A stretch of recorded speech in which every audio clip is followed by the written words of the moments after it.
इस वीडियो को अंत तक जरूर देखना, क्योंकि आज जो सत्य मैं आपको बताने वाला हूँ वह शायद आपकी पूरी जिंदगी देखने का तरीका बदल दे। हो सकता है अभी इस समय आप किसी इच्छा के पीछे भाग रहे हो, कुछ पाने की इच्छा, किसी व्यक्ति को पाने की इच्छा, अधिक धन कमाने की इच्छा, अधिक सम्मान पाने की इच्छा, या फिर किसी ऐसे सुख की इच्छा जिसके मिलने के बाद आपको लगता है कि जीवन पूर्ण हो जाएगा। लेकिन क्या आपने कभी ध्यान दिया है, जिस चीज को पाने के लिए हम सबसे ज्यादा बेचैन रहते हैं, उसे पा लेने के कुछ समय बाद वही बेचैनी किसी दूसरी दिशा में चल पड़ती है। एक इच्छा पूरी होती है, दूसरी जन्म ले लेती है, फिर तीसरी, फिर चौथी, और पूरी जिंदगी इसी क्रम में गुजर जाती है। अब यहाँ एक बहुत रहस्यमय प्रश्न खड़ा होता है, यदि भोग हमें सुख देने के लिए है, तो जितना संसार में भोग बढ़ रहा है उतनी ही मनुष्यों के भीतर खालीपन क्यों बढ़ रहा है? सुविधाएं बढ़ी लेकिन शांति कम हो गई, मनोरंजन बढ़ा लेकिन संतोष घट गया, संपर्क बढ़े लेकिन भीतर का अकेलापन गहरा हो गया। आखिर ऐसा क्यों? क्या भोग में कोई छिपा हुआ रहस्य है जिसे हम समझ नहीं पाए, या फिर हमारी चेतना के बारे में कोई ऐसी बात है जिसे जानने के बिना हम पूरी जिंदगी एक अदृश्य चक्र में घूमते रहते हैं? सबसे आश्चर्यजनक बात यह है कि अधिकांश लोग अपने जीवन की सबसे बड़ी लड़ाई बाहर नहीं, अपने भीतर हार रहे हैं। वे समझते हैं कि समस्या परिस्थितियों में है, लेकिन वास्तविक संघर्ष उनकी चेतना और उनकी इच्छाओं के बीच चल रहा होता है। और दुख की बात यह है कि उन्हें इसका पता भी नहीं चलता। यही कारण है कि कुछ लोग सब कुछ होने के बाद भी बेचैन रहते हैं, और कुछ लोग लगभग कुछ भी न होते हुए भी भीतर से शांत दिखाई देते हैं। दोनों के पास संसार अलग नहीं होता, लेकिन उनकी चेतना अलग होती है। यहीं से आज की यात्रा शुरू होती है। जय श्री कृष्ण दोस्तों, मैं हूं विनय, और आज हम बात करेंगे भोग और चेतना के उस गहरे संबंध की जिसे आर्षि मुनियों ने हजारों साल पहले समझ लिया था। उन्होंने देखा था कि भोग स्वयं समस्या नहीं है, समस्या उस अदृश्य संबंध में छिपी है जो भोग और मन के बीच बन जाता है। भगवान कृष्ण ने मनुष्य के स्वभाव को बहुत गहराई से देखा था। उन्होंने पाया कि मन जब किसी वस्तु से अत्यधिक जुड़ जाता है तो वह वस्तु केवल वस्तु नहीं रह जाती, वह हमारी मानसिक अवस्था का हिस्सा बन जाती है, और फिर हम उसका उपयोग नहीं करते, बल्कि धीरे धीरे उसके द्वारा उपयोग होने लगते हैं। शायद आपको ये बात अभी अजीब लगे, लेकिन अगले कुछ भागों में आप अपने ही मन के ऐसे रहस्य जानेंगे जो आज तक आपकी नजरों से छिपे हुए थे। आप समझेंगे कि भोग आखिर चेतना को कैसे प्रभावित करता है, क्यों कुछ सुख हमें मजबूत बनाते हैं और कुछ सुख हमारी आंतरिक शक्ति को चुपचाप कमजोर कर देते हैं, क्यों आधुनिक विज्ञान और प्राचीन आध्यात्मिक ज्ञान एक ही दिशा की ओर संकेत करते दिखाई देते हैं, और सबसे महत्वपूर्ण, आप यह जानेंगे कि जीवन में भोग का सही स्थान क्या है, त्याग और भोग के बीच वह संतुलन क्या है जिसे समझ लेने पर मनुष्य भीतर से स्वतंत्र होने लगता है। अभी तो हमने केवल पहला द्वार खोला है। अगले भाग में हम उस संकेत को समझेंगे जो हर मनुष्य के जीवन में रोज दिखाई देता है, लेकिन फिर भी अधिकांश लोग उसे पहचान नहीं पाते, और शायद वही संकेत आपकी चेतना का सबसे बड़ा रहस्य उजागर कर देगा। सुबह आंख खुलते ही अधिकांश लोगों का हाथ सबसे पहले किस चीज की ओर बढ़ता है? न पानी की ओर, न सूर्य की ओर, न अपने भीतर की ओर, बल्कि किसी स्क्रीन की ओर, मोबाइल की ओर। और यह केवल एक आदत नहीं है, यह हमारी चेतना के बारे में एक बहुत गहरा संकेत है। जरा ध्यान दीजिए, आंख खुलते ही मन किसी बाहरी उत्तेजना को खोजने लगता है, कुछ नया, कुछ रोचक, कुछ ऐसा जो भीतर चल रही खामोशी को ढक दे। यहीं से भोग और चेतना का पहला संबंध दिखाई देता है। भोग केवल भोजन, धन या शारीरिक सुख नहीं है। भोग का अर्थ है हर वह अनुभव जिसे हम अपने भीतर की किसी कमी को भरने के लिए पकड़ते हैं। कभी वह प्रशंसा होती है, कभी मनोरंजन, कभी शक्ति, कभी किसी का प्रेम, और कभी केवल दूसरों का ध्यान। आधुनिक मनोविज्ञान बताता है कि जब हमें कोई सुखद अनुभव मिलता है तो दिमाग एक विशेष रासायनिक संकेत छोड़ता है। उस क्षण हमें अच्छा महसूस होता है, लेकिन कुछ समय बाद वही अनुभव सामान्य लगने लगता है। फिर दिमाग को पहले जैसा उत्साह पाने के लिए और अधिक चाहिए होता है। यही कारण है कि जो चीज कभी हमें बहुत खुशी देती थी वह कुछ महीनों बाद साधारण लगने लगती है। ध्यान से देखिए, नया फोन, नई नौकरी, नई गाड़ी, नई पहचान। शुरुआत में उत्साह, फिर आदत, फिर बेचैनी, फिर कुछ नया खोजने की दौड़। मानो मन कह रहा हो मुझे और चाहिए, लेकिन प्रश्न ये है, यह और आखिर कब पूरा होगा? गौतम बुद्ध ने इसी रहस्य को बहुत गहराई से देखा था। उन्होंने राजमहल में रहते हुए संसार के लगभग हर भोग का अनुभव किया। जो चीज सामान्य मनुष्य केवल सपनों में सोच सकता था वह सब उनके पास था। फिर भी उनके भीतर एक प्रश्न चलता रहा, यदि सब कुछ होने पर भी मन शांत नहीं है तो शांति आखिर है कहाँ? उनका यह प्रश्न केवल उनका नहीं था, यह हर युग के मनुष्य का प्रश्न है, शायद आपका भी, क्योंकि बाहरी उपलब्धियां बढ़ने के बाद भी भीतर का खालीपन कभी कभी अचानक सामने आ जाता है। भीड़ के बीच, रात की खामोशी में, या किसी सफलता के बाद एक क्षण के लिए लगता है कुछ तो अभी भी अधूरा है। यही चेतना हमें संकेत देती है, लेकिन हम अक्सर उस संकेत को समझ नहीं पाते। हम सोचते हैं कि कमी किसी वस्तु में है, जबकि संकेत भीतर से आ रहा होता है। कल्पना कीजिए, एक व्यक्ति समुद्र का पानी पीकर प्यास बुझाने की कोशिश कर रहा है। जितना अधिक पीता है उतनी ही प्यास बढ़ती जाती है। कुछ भोग भी ऐसे ही होते हैं। वे तृप्ति का वादा करते हैं, लेकिन निर्भरता पैदा कर देते हैं और धीरे धीरे चेतना का केंद्र भीतर से हटकर बाहर चला जाता है। अब व्यक्ति स्वयं को अपने अनुभवों से पहचानने लगता है। उसे लगता है, मैं वही हूँ जो मेरे पास है, मैं वही हूँ जो लोग मेरे बारे में सोचते हैं, मैं वही हूँ जो मैंने हासिल किया है। लेकिन राशियों ने एक अलग बात देखी। उन्होंने कहा, जब चेतना स्वयं को वस्तुओं से जोड़ लेती है तो उसका स्वाभाविक प्रकाश धुंधला होने लगता है, और जब वही चेतना स्वयं को पहचानने लगती है तो भोग का प्रभाव बदल जाता है। तब व्यक्ति वस्तुओं का मालिक रहता है, वस्तुएं उसकी मालिक नहीं बनती।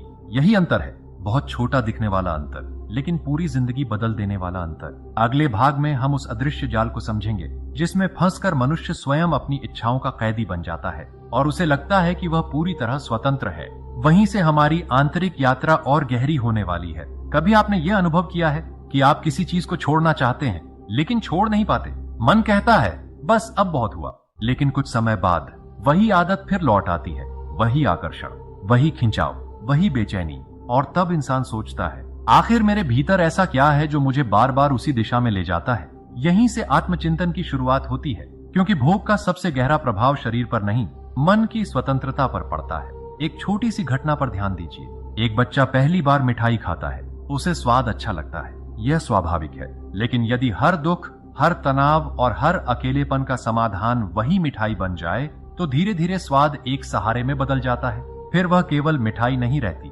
वह मन की आदत बन जाती है। जीवन में अधिकांश बंधन इसी तरह जन्म लेते हैं। शुरुआत आनंद से होती है, अंत निर्भरता पर होता है, और बीच का रास्ता इतना धीरे धीरे बनता है कि हमें पता भी नहीं चलता। आधुनिक न्यूरोसाइंस बताती है कि दिमाग बार बार दोहराए गए व्यवहारों के लिए विशेष रास्ते बना लेता है। जितना अधिक कोई व्यवहार दोहराया जाता है उतना ही वह स्वचालित होता जाता है। यही कारण है कि कुछ लोग बिना सोचे मोबाइल खोल लेते हैं, कुछ बिना भूख के भी खाते रहते हैं, कुछ बिना कारण दूसरों की स्वीकृति खोजते रहते हैं। वे ऐसा इसलिए नहीं करते कि वे कमजोर हैं, बल्कि इसलिए कि उनका मन एक विशेष दिशा में प्रशिक्षित हो चुका है। अब यहाँ एक महत्वपूर्ण बात समझिए, आदत और चेतना में अंतर है। आदत आपको खींचती है, चेतना आपको देखने की शक्ति देती है। आदत कहती है करो, चेतना पूछती है क्यों। यही प्रश्न मनुष्य को पशु से अलग बनाता है। यही प्रश्न जागरण का द्वार खोलता है। कबीर ने एक बार मनुष्य की स्थिति को बहुत सरल तरीके से समझाया। उन्होंने कहा कि अधिकांश लोग बाहर की दुनिया को बदलने में लगे रहते हैं, लेकिन अपने मन की दिशा को देखने का समय नहीं निकालते। परिणाम ये होता है कि वे जीवन भर कारणों को बाहर खोजते रहते हैं, जबकि जड़ भीतर होती है। जरा अपने जीवन को देखिए, कितनी इच्छाएं वास्तव में आपकी अपनी हैं और कितनी इच्छाएं आपने समाज से उधार ली हैं। कितनी चीजें आपको सच में चाहिए और कितनी केवल इसलिए चाहिए क्योंकि दूसरे लोगों के पास हैं। यह प्रश्न असहज कर सकता है, लेकिन यही प्रश्न चेतना को जगाता है, क्योंकि बहुत बार हम उस दौड़ में भाग रहे होते हैं जिसकी मंजिल हमने स्वयं चुनी ही नहीं। चाणक्य ने मनुष्य के स्वभाव को देखते हुए कहा था कि जो व्यक्ति अपनी इच्छाओं को नहीं समझता वह दूसरों के द्वारा नियंत्रित होने लगता है। आज यह बात पहले से अधिक सच दिखाई देती है। विज्ञापन हमारे मन को प्रभावित करते हैं, तुलनाएं हमारी इच्छाओं को बदल देती हैं, दूसरों की सफलताएं हमारे भीतर नई भूख पैदा कर देती हैं, और धीरे धीरे हम अपने वास्तविक स्वरूप से दूर जाने लगते हैं। लेकिन एक आशा भी है, जिस क्षण आप अपने मन को देखने लगते हैं उसी क्षण बंधन थोड़ा कमजोर होने लगता है, क्योंकि अंधकार का बल केवल तब तक रहता है जब तक उस पर प्रकाश नहीं पड़ता, और चेतना वही प्रकाश है। अभी हमने केवल यह समझा है कि इच्छाएं हमें कैसे बांधती हैं, लेकिन अगला रहस्य इससे भी अधिक आश्चर्यजनक है। क्या होगा यदि मैं आपसे कहूं कि कुछ भोग ऐसे भी हैं जो चेतना को नीचे नहीं गिराते बल्कि उसे ऊपर उठाने में सहायता करते हैं? कैसे संभव है यह? क्या हर भोग बंधन नहीं बनता? अगले भाग में हम इसी भ्रम को तोड़ेंगे और जानेंगे कि भोग हमेशा शत्रु नहीं होता, कभी कभी वही जागरण का साधन भी बन सकता है। यहीं पर अधिकांश लोग एक बड़ी भूल कर बैठते हैं। वे सोचते हैं आध्यात्मिकता का अर्थ है हर प्रकार के भोग से दूर भाग जाना, इच्छाओं को दबा देना, जीवन के रंगों से मुंह मोड़ लेना। लेकिन क्या वास्तव में ऐसा है? यदि भोग ही समस्या होता तो भगवान श्री कृष्ण का जीवन इतना विविध क्यों होता? वे युद्ध भूमि में भी हैं, मित्रता में भी हैं, संगीत में भी हैं, कर्तव्य में भी हैं और गहरे आत्मज्ञान में भी। यहाँ एक बहुत सूक्ष्म रहस्य छिपा है। समस्या भोग में नहीं है, समस्या उस अचेत अवस्था में है जिसमें भोग किया जाता है। एक ही भोजन दो लोग खा सकते हैं। पहला व्यक्ति स्वाद का आनंद लेता है और संतुष्ट होकर आगे बढ़ जाता है। दूसरा व्यक्ति उसी स्वाद का गुलाम बन जाता है और उसका मन बार बार उसी की मांग करने लगता है।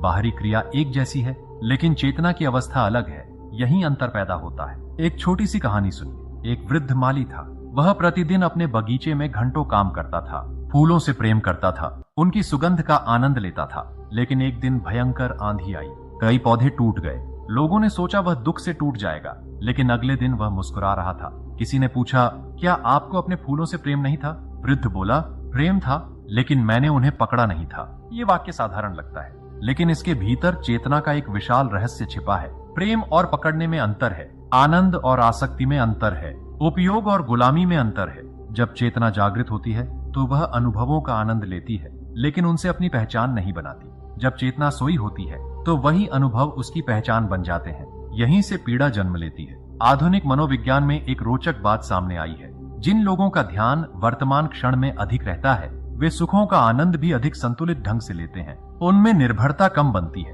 क्यों? क्योंकि वे अनुभव को देख रहे होते हैं, उसमें खो नहीं रहे होते। भारतीय आर्यों ने इसे हजारों वर्ष पहले अलग शब्दों में समझा था। उन्होंने कहा, जागरूकता मनुष्य की सबसे बड़ी शक्ति है। जागरूकता भोग को विष बनने से रोकती है और अचेतनता अमृत को भी विष बना सकती है। जरा अपने जीवन की किसी खुशी को याद कीजिए। कोई यात्रा, कोई मित्रता, कोई उपलब्धि। उस क्षण का आनंद सुंदर था, लेकिन क्या वह आनंद वस्तु में था या उस क्षण आपके मन की अवस्था में? यह प्रश्न चौंकाने वाला है, क्योंकि शायद हम पूरी जिंदगी स्रोत को गलत जगह खोजते रहते हैं। हमें लगता है सुख बाहर है, लेकिन बाहर की वस्तु केवल एक अवसर बनती है। अनुभव भीतर पैदा होता है। यही कारण है कि एक ही परिस्थिति में दो लोग अलग अनुभव करते हैं। एक प्रसन्न होता है, दूसरा दुखी। दुनिया समान रहती है, चेतना बदल जाती है, और जब चेतना बदलती है तो भोग का अर्थ भी बदल जाता है। अब एक और गहरा प्रश्न सामने आता है, यदि चेतना इतनी महत्वपूर्ण है तो आखिर वह धुंधली कैसे पड़ जाती है? ऐसा क्या होता है कि इंसान धीरे धीरे स्वयं से दूर जाने लगता है? अगले भाग में हम मन की उस छिपी हुई भूख को समझेंगे, जो दिखाई नहीं देती लेकिन जीवन के लगभग हर निर्णय को प्रभावित करती है। और शायद पहली बार आपको समझ आएगा कि आपकी कई इच्छाओं के पीछे वास्तव में क्या काम कर रहा है।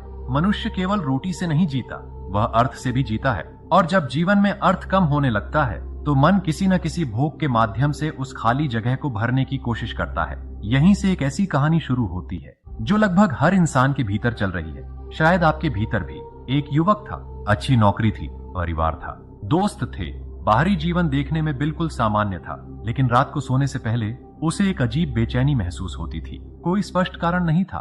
फिर उसने खुद को व्यस्त रखना शुरू किया। अधिक मनोरंजन, अधिक खरीदारी, अधिक सोशल मीडिया, अधिक काम। कुछ समय के लिए राहत मिलती, फिर वही खालीपन लौट आता। एक दिन उसने महसूस किया कि वह सुख नहीं खोज रहा था, वह अपने भीतर की खामोशी से भाग रहा था। यह बात सुनने में साधारण लग सकती है, लेकिन यही आधुनिक मनुष्य की सबसे बड़ी समस्या बन चुकी है। हमारे पास शोर बहुत है, लेकिन संवाद कम है। हमारे पास जानकारी बहुत है, लेकिन आत्म समझ कम है। हमारे पास साधन बहुत है, लेकिन दिशा कम है। यही चेतना धीरे धीरे कमजोर होने लगती है, क्योंकि जब भी भीतर कोई असुविधाजनक भावना उठती है, हम तुरंत किसी बाहरी भोग की ओर भाग जाते हैं। उदासी आई, मनोरंजन खोल लिया, तनाव आया, कुछ खाने लगे, अकेलापन आया, बिना जरूरत किसी से जुड़ने लगे, गुस्सा आया, किसी पर निकाल दिया, दर्द आया, उसे समझने के बजाय दबा दिया। धीरे धीरे मन सीख जाता है कि हर भावना से भागना है, और यहीं से चेतना की यात्रा रुकने लगती है। गौतम बुद्ध ने लोगों को एक अद्भुत बात सिखाई थी। उन्होंने कहा, दुख से भागो मत, उसे देखो, क्योंकि जिसे तुम देखने से डरते हो अक्सर वही तुम्हें सबसे ज्यादा नियंत्रित कर रहा होता है। यह बात आज की मनोविज्ञान भी स्वीकार करती है। जिन भावनाओं को हम दबाते हैं वे समाप्त नहीं होती, वे भीतर छिपकर हमारे निर्णयों को प्रभावित करती रहती हैं। कई बार हम किसी व्यक्ति से अत्यधिक जुड़ जाते हैं, लेकिन वास्तव में हमें उस व्यक्ति की नहीं, अपने भीतर की सुरक्षा की आवश्यकता होती है। कई बार हम धन के पीछे भागते हैं, लेकिन वास्तव में हम सम्मान या स्वीकार्यता खोज रहे होते हैं। कई बार हम भोग को कारण समझते हैं, जबकि वह केवल लक्षण होता है। असल कारण कहीं और होता है। कबीर ने मनुष्य की इसी स्थिति को देखकर कहा था कि लोग बाहर बाहर खोजते रहते हैं, और जो खोज रहे होते हैं वह उनके भीतर ही छिपा होता है। लेकिन भीतर जाना आसान नहीं लगता, क्योंकि वहाँ कोई मनोरंजन नहीं है, कोई ताली नहीं है, कोई दिखावा नहीं है। वहाँ केवल आप हैं और आपका वास्तविक चेहरा। यही कारण है कि बहुत कम लोग उस दिशा में कदम बढ़ाते हैं, लेकिन जो बढ़ाते हैं उनके जीवन में एक अद्भुत परिवर्तन शुरू हो जाता है। वे पहली बार समझते हैं कि भोग हमेशा सुख की तलाश नहीं होता। कई बार वह एक अधूरी भावनात्मक आवश्यकता की पुकार होता है, और जब उस आवश्यकता को समझ लिया जाता है तो अनेक इच्छाएं स्वयं कमजोर पड़ने लगती हैं। यहीं से चेतना थोड़ी और जागती है। लेकिन अभी यात्रा पूरी नहीं हुई। अब हमें उस रहस्य को समझना है जो यह तय करता है कि एक ही अनुभव किसी व्यक्ति को मुक्त करेगा और दूसरे व्यक्ति को बंधन में डाल देगा। यह अंतर इतना सूक्ष्म है कि अधिकांश लोग उसे पूरी जिंदगी पहचान नहीं पाते। अगले भाग में हम उसी छिपे हुए सूत्र को जानेंगे जहां भोग और जागरूकता पहली बार आमने सामने खड़े दिखाई देते हैं। अब तक हमने देखा कि भोग कैसे आकर्षित करता है, कैसे आदत बनता है, कैसे भीतर के खालीपन को ढकने का प्रयास करता है। लेकिन अब एक और गहरी परत सामने आती है। एक ही अनुभव एक व्यक्ति को स्वतंत्र बना सकता है और वही अनुभव दूसरे व्यक्ति को बंधन में डाल सकता है। आखिर ऐसा क्यों? उत्तर अनुभव में नहीं, अनुभव करने वाले की जागरूकता में छिपा है। एक छोटी सी घटना पर ध्यान दीजिए। मान लीजिए दो लोग नदी के किनारे बैठे सूर्यास्त देख रहे हैं। पहला व्यक्ति उस दृश्य में पूरी तरह उपस्थित है। वह हवा को महसूस कर रहा है, पानी की आवाज सुन रहा है, क्षण को जी रहा है। दूसरा व्यक्ति भी वहीं बैठा है, लेकिन उसका मन लगातार सोच रहा है, काश यह दृश्य हमेशा बना रहे, काश मैं इसे खो ना दूं, काश मेरी जिंदगी हमेशा ऐसी रहे।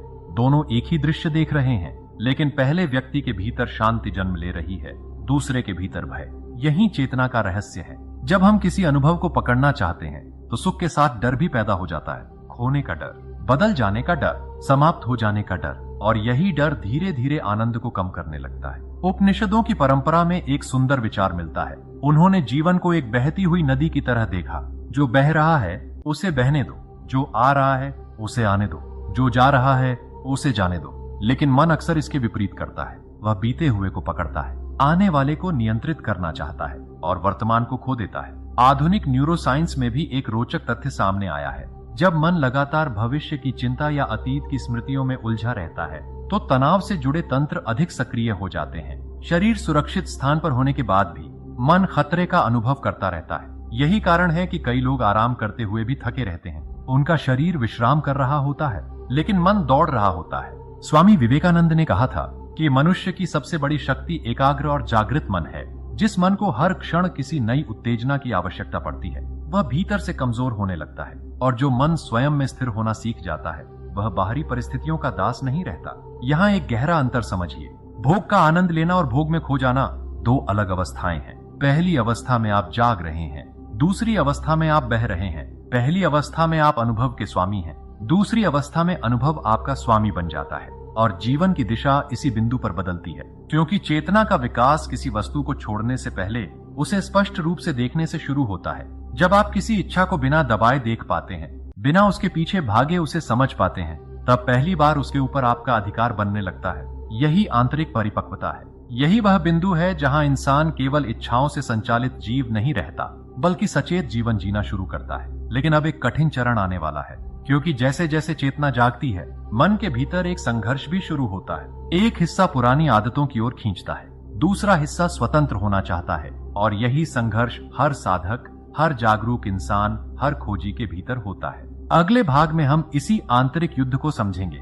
वह युद्ध जो बाहर दिखाई नहीं देता, लेकिन जिसके परिणाम पूरे जीवन को बदल सकते हैं। एक समय ऐसा आता है जब इंसान दो दिशाओं के बीच खड़ा होता है। एक दिशा परिचित होती है, पुरानी आदतें, पुराने सुख, पुराने आकर्षण। दूसरी दिशा अनजान होती है, अधिक जागरूकता, अधिक स्वतंत्रता, अधिक सत्य। और यहीं भीतर एक संघर्ष जन्म लेता है। यह संघर्ष किसी युद्ध भूमि में नहीं होता, न ही इसे कोई दूसरा देख सकता है। यह पूरी तरह मन के भीतर चलता है। शायद आपने भी इसे महसूस किया हो। जब आप जानते हैं कि कोई आदत आपको कमजोर कर रही है, फिर भी उसका आकर्षण बना रहता है। जब आप समझते हैं कि किसी व्यक्ति से अत्यधिक आसक्ति आपको दुख दे रही है, फिर भी मन उसे छोड़ना नहीं चाहता। जब आप जानते हैं कि बाहरी मान्यता के पीछे भागना अंतहीन है, फिर भी प्रशंसा सुनकर अच्छा लगता है। यही चेतना और भोग आमने सामने खड़े होते हैं। महाभारत का युद्ध केवल इतिहास की घटना नहीं था।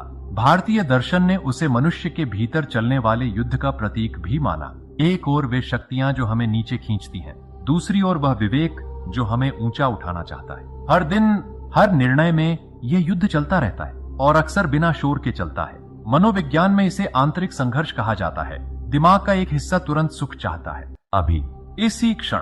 दूसरा हिस्सा दूरगामी परिणामों को देखता है। यही कारण है कि कभी कभी हम जानते हुए भी गलत निर्णय ले लेते हैं। ज्ञान पर्याप्त नहीं होता, जागरूकता को शक्ति भी बनना पड़ता है। एक युवक ध्यान सीखना चाहता था। उसने कई पुस्तकें पढ़ी, अनेक वीडियो देखे, बहुत ज्ञान इकट्ठा कर लिया, लेकिन जब भी वह शांत बैठता कुछ ही मिनटों में बेचैन हो जाता।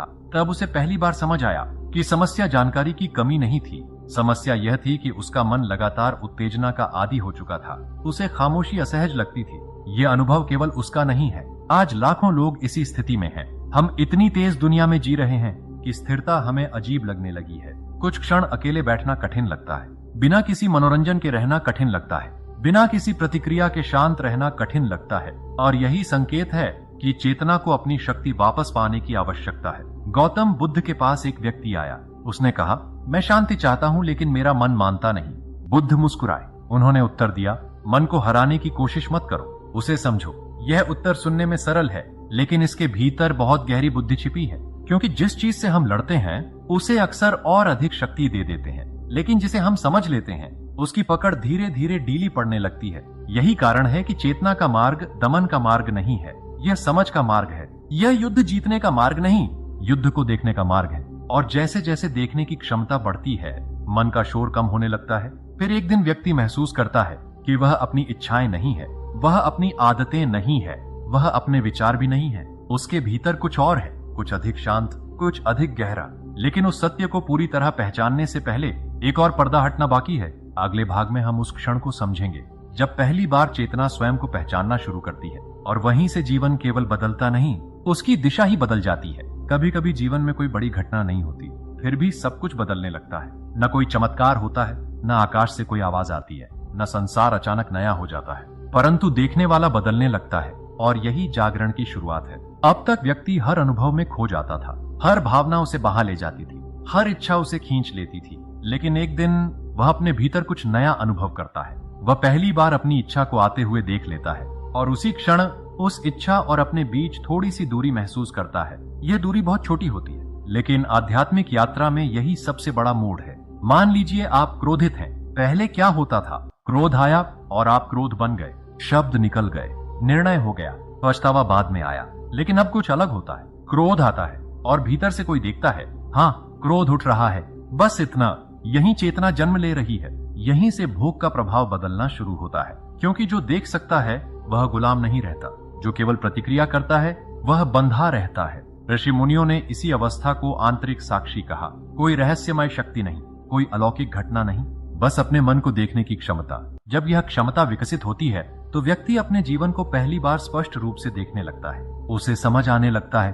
कि कितने निर्णय डर से लिए गए थे, कितने निर्णय तुलना से लिए गए थे, कितने निर्णय केवल आदतों के कारण लिए गए थे, और कितने निर्णय वास्तव में उसके अपने थे। यहीं से भीतर एक नई स्वतंत्रता जन्म लेती है। आधुनिक मनोविज्ञान भी एक रोचक तथ्य बताता है। जो लोग अपने विचारों और भावनाओं को देखने की कला सीख लेते हैं, वे तनावपूर्ण परिस्थितियों में अधिक संतुलित रहते हैं। उनका निर्णय अधिक स्पष्ट होता है, उनकी भावनात्मक प्रतिक्रियाएं कम तीव्र होती हैं।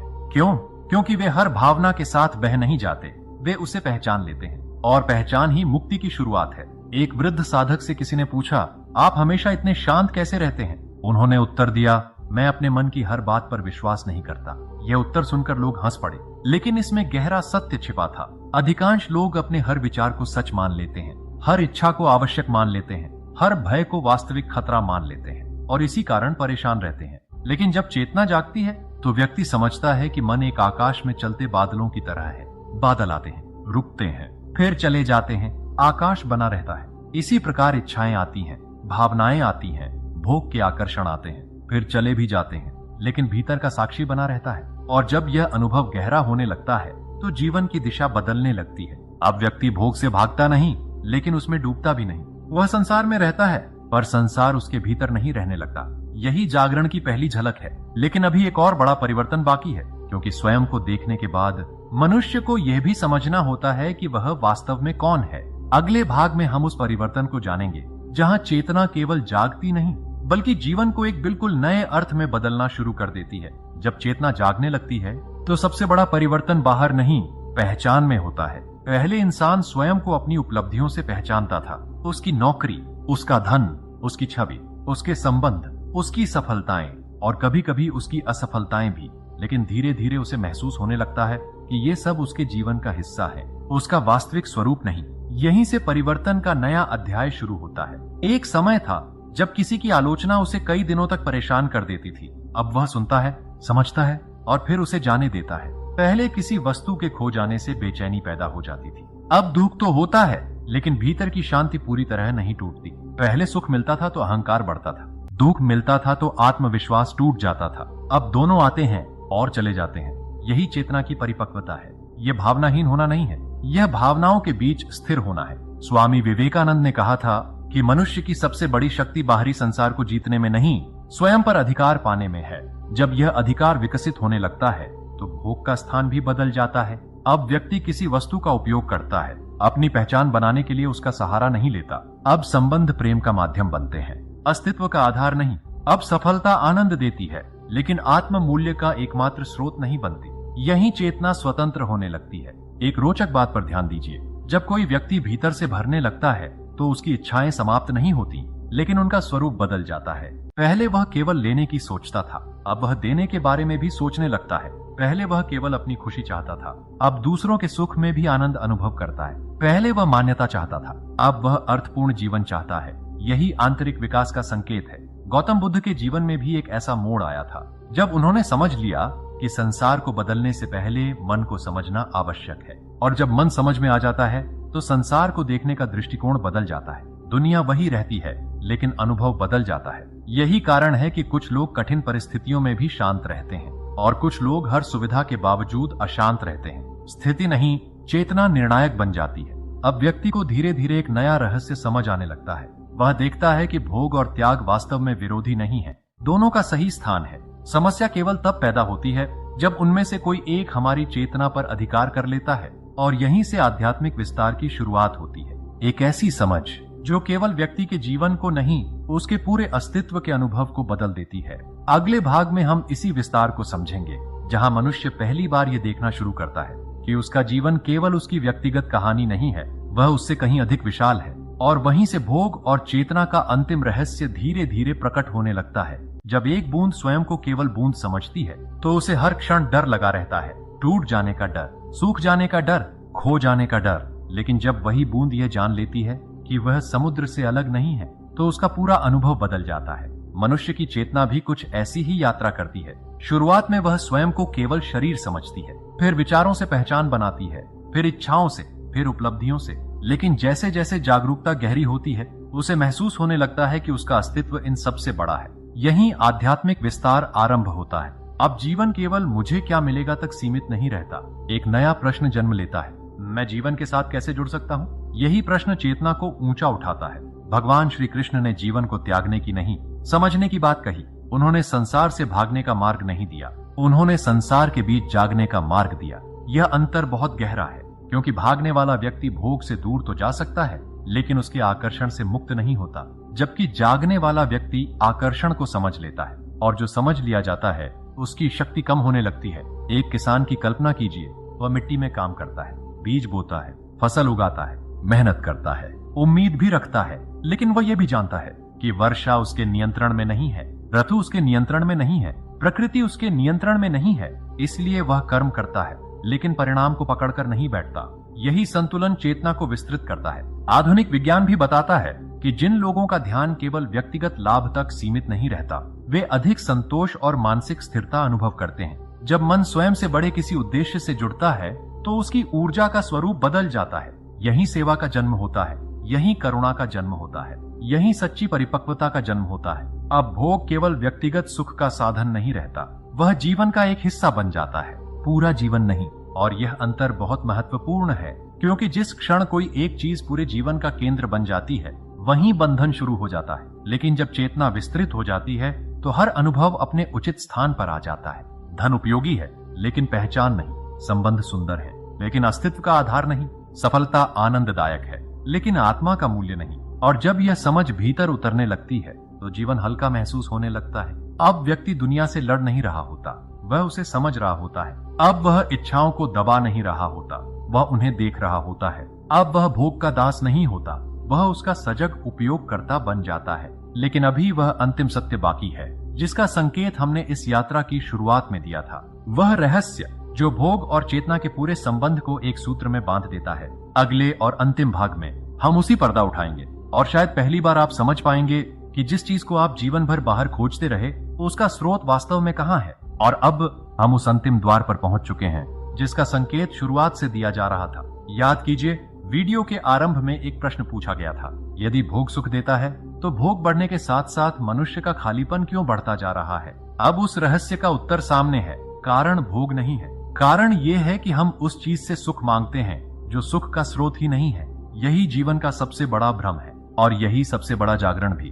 ध्यान से सुनिए, भोग आनंद दे सकता है, उत्तेजना दे सकता है, क्षणिक प्रसन्नता दे सकता है, लेकिन स्थायी पूर्णता नहीं दे सकता, क्योंकि पूर्णता कोई वस्तु नहीं है, वह चेतना की अवस्था है। जिस दिन यह बात समझ में आ जाती है उसी दिन जीवन को देखने का दृष्टिकोण बदलने लगता है। कल्पना कीजिए, एक व्यक्ति दर्पण पर जमी धूल को साफ करने के बजाय दर्पण में दिखाई देने वाली तस्वीर को साफ करने की कोशिश कर रहा हो।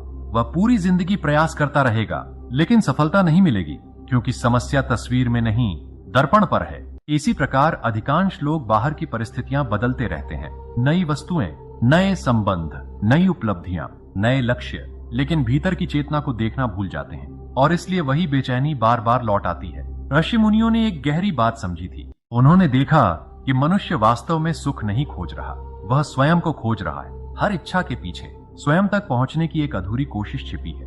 हर भोग के पीछे पूर्णता की एक झलक खोजी जा रही है। हर आकर्षण के पीछे असीम शांति की एक पुकार छिपी है। लेकिन जब खोज की दिशा बाहर रहती है तो यात्रा कभी समाप्त नहीं होती, क्योंकि बाहर का संसार बदलता रहता है। आज जो है कल नहीं होगा। आज जो आकर्षक है कल साधारण लगने लगेगा। आज जो उपलब्धि बड़ी लगती है कुछ वर्षों बाद स्मृति बन जाएगी। लेकिन एक चीज है जो इन सब परिवर्तनों के बीच भी बनी रहती है, वह है आपकी चेतना। वह साक्षी जो बचपन से अब तक हर अनुभव को देख रहा है, जिसने आपकी सफलताएं देखी, आपकी असफलताएं देखी, आपके प्रेम देखे, आपके बिछोह देखे, आपकी इच्छाएं देखी, आपके संघर्ष देखे, लेकिन स्वयं कभी नहीं बदला। यही आपका सबसे गहरा स्वरूप है। यही वह स्थान है जहां शांति किसी कारण पर निर्भर नहीं रहती, जहां आनंद किसी वस्तु से बंधा नहीं रहता, जहां अस्तित्व को किसी प्रमाण की आवश्यकता नहीं होती।